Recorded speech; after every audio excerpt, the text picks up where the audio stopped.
This is the new Yamaha Aerox version 3. Kaka-release lang nito last year 2025 and napagdesisyonan natin na it's time for an upgrade. Kaya yung version 1 natin nasa bahay ngayon, and today i-review natin to and i-share natin sa inyo yung mga insights natin regarding this motorcycle. Ito yung front view niya. As you can see, kagaya ng sinabi ng Yamaha executives, Raptor style yung harap niya.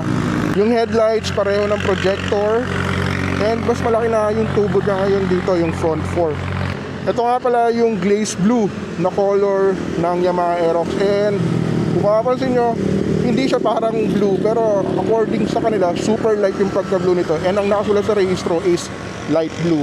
Ang ginawa ko, yung mga accents nung sticker dito na merong kulay parang blue, pinoveran ko ng sticker na black para maging black and white lang yung dating niya. Pero technically, light blue pa rin daw yan. Ito yung view niya sa side. As you can see, ibang-iba na yung itsura ng panel niya dito. Hindi na yung katulad before. May maliit na lang dito ganyan na glossy panel, and tingin ko katagalan kung medyo may kaliitan ka, magiging suki ng gas-gas yan. Ito naman yung rear view niya. Yung turn signal lights, katulad pa rin ng dati pero mas manipis na siya ngayon. All LED na, and yung bagong design nung taillight niya, ayan, parang sniper na yung dating niya. Isa sa mas anticipated na upgrade from the previous versions para sa Aerox is yung rear natin, naka-disc brake na. Ayan, hindi na siya drum brake. Ito naman yung view niya sa kabilang side. And kung makapansin nyo, parang merong ganitong design yung mga inner panel niya. Although hindi naman lahat. Yung magkabilang ganito, yung dito, yung ilalim ng headlight, may ganun ding design na parang pattern. Pero yung iba, hindi na ganun. Ito yung cockpit view niya, and automatic. Ang mga Aerox ngayon, meron ng Y-Connect. Ito yung panel natin, hindi ko pa tinatanggal. Sa left side, nandyan yung high and low beam, menu button, wala siyang passing light, turn signal switch, horn. Sa kabila naman, sa right side, built-in na yung hazard switch and yung start switch ng engine. Then nandito sa baba yung susian, fuel, and seat. Kung mapapansin nyo, yung cover ng fuel is parang mas maliit na. Ito natin. Ito na gusto ko dito yung fuel cap niya. Yan, may lalagyan dito. Diba? Yung upuan, same as before, napakaluwag. Kasyang-kasya yung helmet, yung AGV K3SB na ginagamit ko, kaya ito namang HGC na R511. Kasyang-kasya dito. Tara, sakay na tayo. Isa sa mga namimiss ko dito is yung brake hold dito. Nasasanay kasi ako pagka nagmamount, naka-brake hold ako pero ngayon wala na.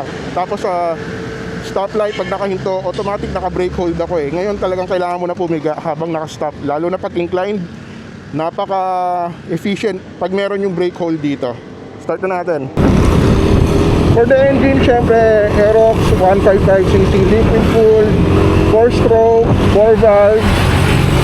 Tapos yung signature na VVA niya nandito. Ito yung standard version. Stock pa lang, malakas na. Hindi kanya ibibitin sa mga akyatan.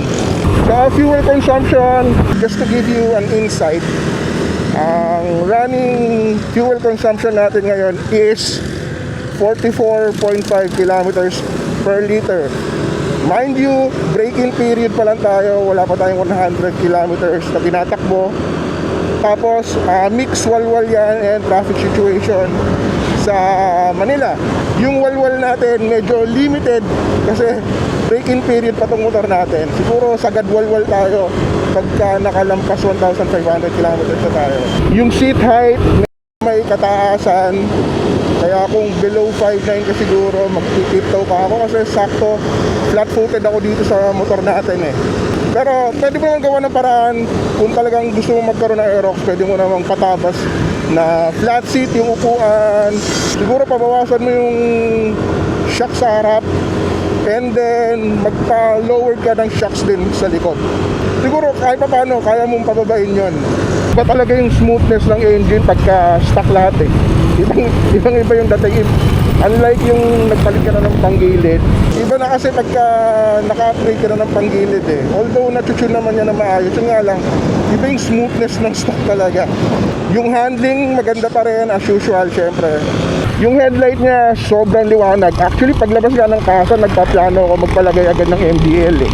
Pero nung na siya, parang hindi na kailangan ng MDL kasi maliwanag na talaga siya. Hindi mo na kailangan. Siguro, ang gagawin mo na lang, i-adjust natin siguro yung buga ng ilaw, itataas natin ng konti.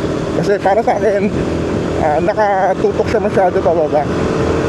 Yung preno, dyan natin makikita yung malaking improvement ng Aerox eh. Talagang iba. Ang lakas na ng preno niya, lalo ngayon naka-disc brake na pati likod. Yun nga lang, kung hindi ka marunong gumamit properly ng preno, medyo magiging issue sa'yo yung pagiging disc brake na sa likod. Kasi talagang malakas yung preno sa likod. Dapat talaga marunong ka magtimpla ng preno mo, lalo pagka disc brake na likod. Kasi iba talaga, malakas ang kapit talaga ng rear brake. Yung position ng paa, syempre, since hindi siya maxi style na scooter, hindi mo siya ma-extend. Hindi mo ma-extend yung paa mo. Talagang ganyan lang position ng paa mo. Naka 90 degree angle ka dyan. And there's no way para i-extend mo forward yung legs mo. For the suspension naman sa likod, ramdam mo talaga yung tagtag ng kalsada. Kaya kung meron kang spine condition, mag-upgrade ka na agad ng suspension sa likod kasi talagang matigas siya. Siyempre nasa break-in phase pa tayo, pero grabe itong smooth yung kalsada, okay yan. Kaya lang kagaya sa Manila, ang daming area doon na sobrang tagtag. Tapos syempre dito rin sa Marilaki, meron mga area na medyo magaspang. Ramdam na ramdam mo lahat. Pinakaunang upgrade talaga na magandang gawin dito sa Aerox is suspension. So to summarize the highlights, yung Aerox V3 naka rear disc brake na siya. Mas malaki na yung diameter ng front fork from 26mm naging 30mm na siya. Naka dual projector headlights, meron na siyang electric power socket na type C agad. Gas tank is 5.5 liters. Yung underseat compartment is 25 liters, actually kasya yung isang full face helmet. And meron din siyang Y-Connect, which is pag-uusapan natin in a separate video. The new Aerox V3 comes in 3 colors, yung race blue, yung glaze blue, and then yung Yamaha black. And the SRP is 125,900 pesos for the standard version. Ito na ba ang susunod mong scooter? Comment mo naman dyan sa baba kung ito na ang susunod mo o kung bakit hindi naman. Again, this is Stan Moto. Stay dry and ride safe. Kita-kits sa daan.